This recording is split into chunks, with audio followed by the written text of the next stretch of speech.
To the channel the SM academy. आज हम लोग important topic that is coefficient of restitution को discuss करने वाले हैं। कोएफिशिएंट ऑफ रेस्टिट्यूशन क्या है and it is somewhat related to collision. जो हम लोग ने कोलिजन देखा था लास्ट लेक्चर में, वो कोलिजन से रिलेटेड होता है, चाहे वो इलास्टिक कोलिजन हो, इनइलास्टिक कोलिजन हो, इससे रिलेटेड कुछ टर्म्स बने हैं जिसको हम लोग समझने वाले कोएफिशिएंट ऑफ रेस्टिट्यूशन के नाम से। तो आप लोगों को इस वीडियो को लास्ट तक देखना है, साथ में आप लोगों को नोट्स भी बनाते रहना है और अच्छी तरीके से आपको जितने भी कांसेप्ट है वो क्लियर हो जाएंगे। Okay, so without wasting your time now let us begin. Now when we talk about coefficient of restitution, coefficient of restitution हम लोगों को कुछ इलास्टिसिटी के डिग्री के बारे में बताता है। अब इलास्टिसिटी क्या होता है, जैसे हम लोग समझते हैं कि व्हाट इज कोलिजन। कोलिजन के बारे में सब लोग को पता है कि जब कोई बॉडी दो इंटरैक्ट करते हैं, टकराते हैं, उसको हम लोग क्या बोलते हैं, कोलिजन बोलते हैं, राइट। अब कोई भी बॉडी का कोलिजन या तो इलास्टिक होगा या तो इनइलास्टिक होगा। जो हम लोगों ने पिछले लेक्चर में देखा है, इलास्टिक कोलिजन हो सकता है या इनइलास्टिक कोलिजन हो सकता है, राइट। और इलास्टिक कोलिजन वो कोलिजन होता है जिसके अंदर काइनेटिक एनर्जी कंजर्व होता है और इनइलास्टिक के अंदर काइनेटिक एनर्जी कंजर्व नहीं होता। ओके, तो कोई ऑब्जेक्ट है, लेट्स से ये पेन है, अगर मैं यहां से इसको रिलीज करता हूं, टकरा के कितने ऊपर तक आएगा ये बता रहा है कि इसके पास कितनी elastic property, right, elastic property है।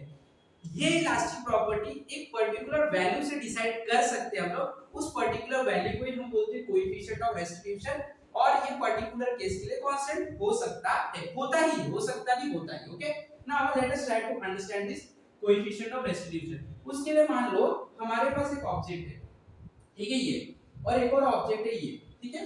अब हम लोग मान लेते हैं ऐसे कि दोनों का मास अलग अलग है। बोल दो कि इसका मास m1 है और इसका मास क्या है, m2, ऐसे बोल दिया। मास तो होगा ही ना, कुछ ऑब्जेक्ट है, matter has mass, matter occupies space, सारे चीज हम लोग को पता है। ओके, तो this is a object, an object जिसके पास कुछ मास है m1 और m2, बिना मास का तो नहीं रह सकता, ठीक है। चलो, अब ये हम बोल देते हैं कि आगे की तरफ बढ़ रहे हैं, दोनों जन आगे की तरफ मस्त मजे से बढ़ रहे हैं, और इसके पास वेलोसिटी u1, इसके पास वेलोसिटी u2, दोनों अपने अपने वेलोसिटी से आगे की तरफ बढ़ रहे हैं, ठीक है, आगे की तरफ बढ़ रहे हैं। ओके, अब ये दोनों क्यों टकराएंगे?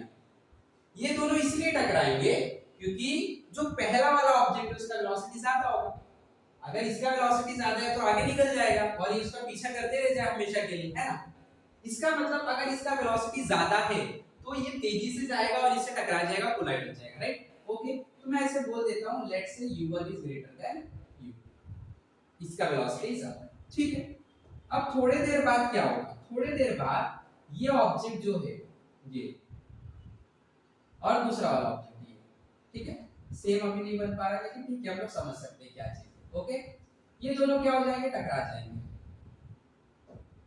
राइट, टकरा जाते हैं, इसको टकरा देते हैं हम लोग, ये आके टकरा गए। ओके, चलो ठीक है।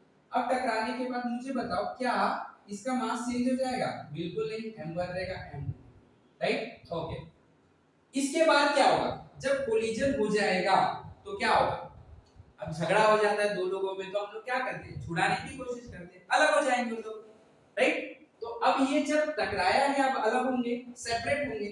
तो इसका अगर मैं आपको बताऊं डायग्राम वापस से, तो एक ये आपके पास ऑब्जेक्ट था, एक ही ऑब्जेक्ट, बराबर, और ये दोनों जो ऑब्जेक्ट है अब सेपरेट होने लगेंगे और हमें नहीं पता किधर जाएगा। मान लो ये यहाँ पे जा रहा है, ये यहाँ पे जा रहा है, ये v1 वेलोसिटी से जा रहा है, ये v2 वेलोसिटी से, सेपरेट, ठीक है।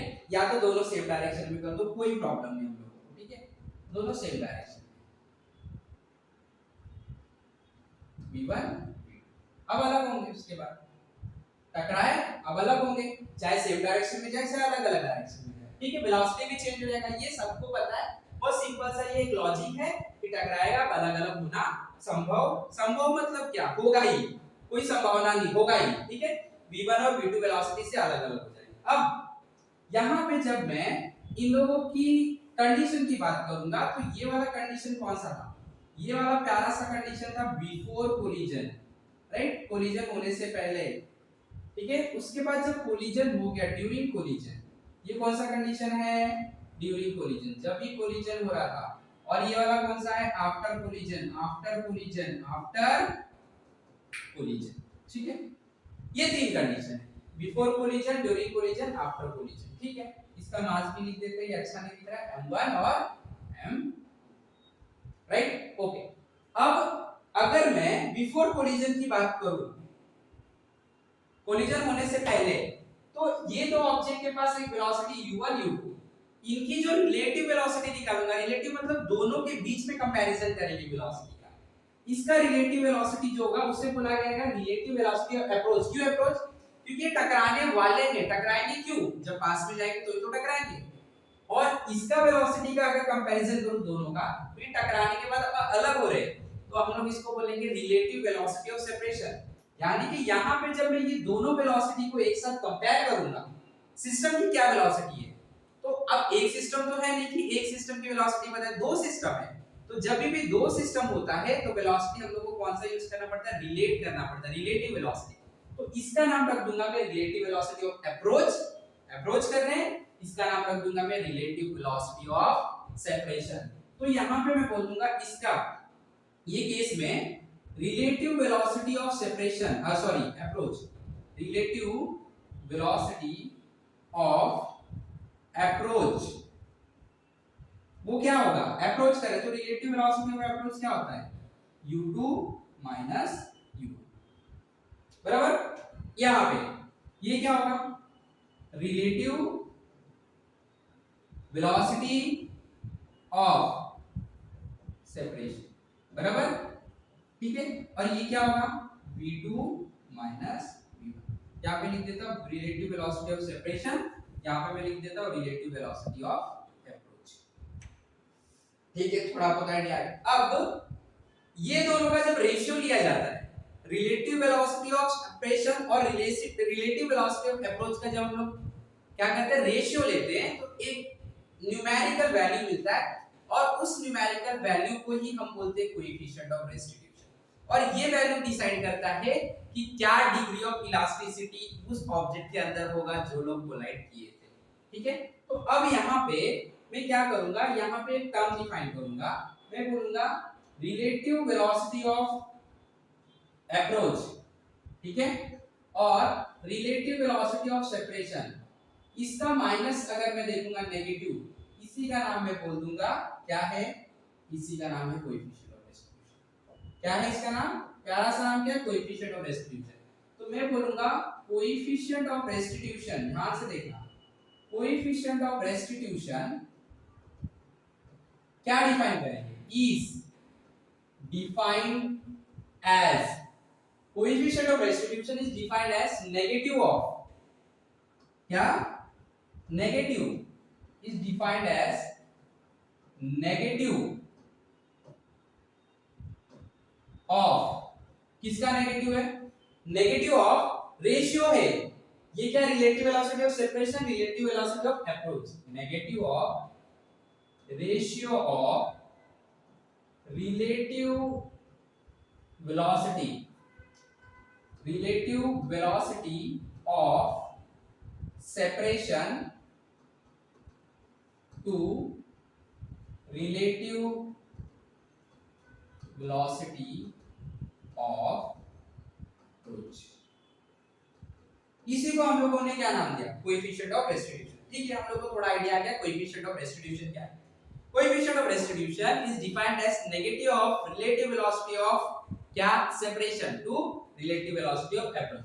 यहां पे हम लोग ने उसका फार्मूला बना के रख दिया। चलो अब एक एक कंडीशन देखने की कोशिश करेंगे। अगर मैं सबसे पहली कंडीशन बोलूं फॉर इलास्टिक कोलिजन, अगर मान लो वो कोलिजन इलास्टिक हुआ, हम लोगों को तो नहीं पता कौन सा कोलिजन है, मान लो इलास्टिक कोलिजन हुआ।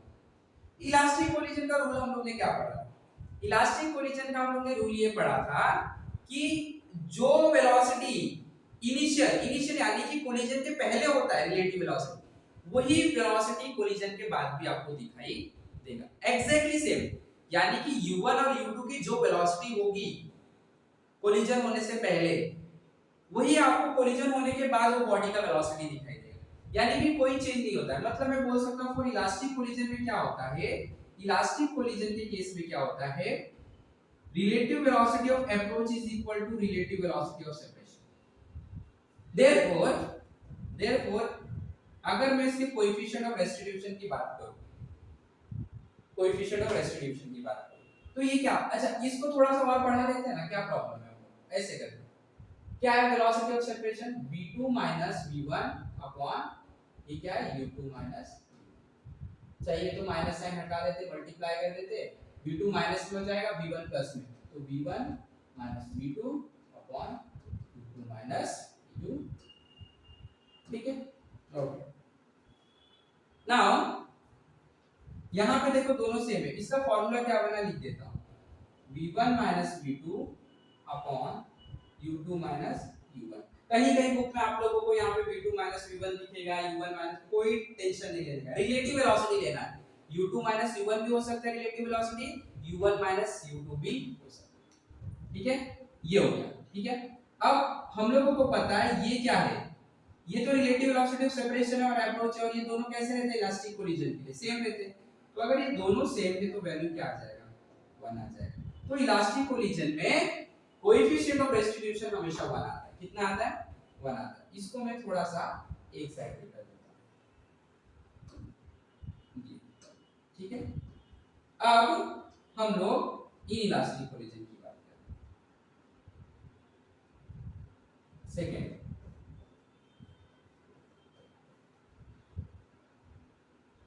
इनइलास्टिक की बात कर लो, या तो परफेक्टली इनइलास्टिक।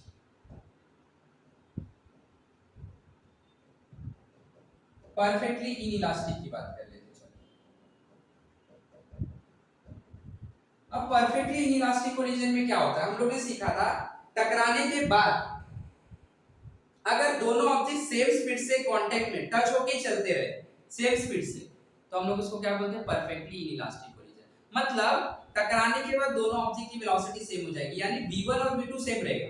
तो अगर मैं कोएफिशिएंट ऑफ रेस्टिट्यूशन निकालूं, देखो परफेक्टली इनइलास्टिक कोलिजन में केस क्या होता है, यहाँ पे होता है v1 v2 होता है, राइट। इसके अलावा मैं जब कोएफिशिएंट ऑफ रेस्टिट्यूशन निकालूं, जो कि फार्मूला क्या है, v1 v2, v1 v2 upon u2 u1। अब ये दोनों तो सेम है, तो ये क्या हो जाएगा, माइनस 0 हो जाएगा, तो ये 0 अपॉन u2 u1 हो जाएगा। क्यों, क्योंकि v1 और v2 कैसे हैं, सेम होते हैं, तो ये आंसर कितना दे देगा, 0 दे देगा। अगर ये आंसर हमें 0 दे रहा है, तो हम लोगों को क्या पता चल रहा है, हम लोगों को पता चल रहा है कि इलास्टिक कोलिजन में e की वैल्यू 1 था और यहाँ पे 0 आ रहा है। इसका मतलब हम लोग को बहुत इंपॉर्टेंट रूल समझ में आ रहा है, वो रूल ये है, वो रूल ये यहाँ पे मैं लिखूंगा, नहीं यहाँ पे नहीं, ये टॉप में जैसे हम लोग लिख लेते हैं ना, टॉप में बुक के टॉप पे एक नोट लिख लेते हैं, मैं बोलूंगा कि कोएफिशिएंट ऑफ रेस्टिट्यूशन का वैल्यू हमेशा 1 और 0 के बीच में होता है। देखो परफेक्टली इलास्टिक कोलिजन के लिए 1 आया, परफेक्टली इलास्टिक के लिए 0 आया, मतलब अगर इनइलास्टिक है, परफेक्टली नहीं बट इनइलास्टिक है, तो इसके बीच में लाएगा, यानी कि 0 से हमेशा e की वैल्यू बड़ा रहेगा और 1 से हमेशा कैसा रहेगा, छोटा रहेगा। This is very very very important. Coefficient of restitution is a degree of elasticity of the object, जो कि 0 और 1 के बीच में लाया करता है। अगर बॉडी के बीच में परफेक्टली इलास्टिक कोलिजन हुआ है, कोएफिशिएंट ऑफ रेस्टिट्यूशन आंख बंद करके 1, अगर इलास्टिक कोलिजन है तो आंख बंद करके, परफेक्टली इलास्टिक है तो 0, और इन दोनों के बीच में लाई करेगा। अगर आपको कहीं पे भी किसी ने बोला क्या इलास्टिक कोएफिशिएंट ऑफ रेस्टिट्यूशन 1.5 है ऑब्जेक्ट का, बिंदास झगड़ा कर लो, कोएफिशिएंट ऑफ रेस्टिट्यूशन 0 और 1 के अलावा, यानी 0 और 1 के बीच में जो भी वैल्यू वो हो सकता है, उसके अलावा कुछ नहीं। So this is what we call as coefficient of restitution. So coefficient of restitution is the negative of ratio of velocity of separation to velocity of approach. तो आई होप कि सब लोग को अच्छे से समझ में आ गया है। फटाफट वीडियो को लाइक करना है, शेयर करना है, कमेंट भी करना है, और इसी तरीके से सीखते रहे, नए नए कंसेप्ट को हमारे साथ जुड़े रहे, सीखते रहे। Have wonderful day, have wonderful learning. Thank you.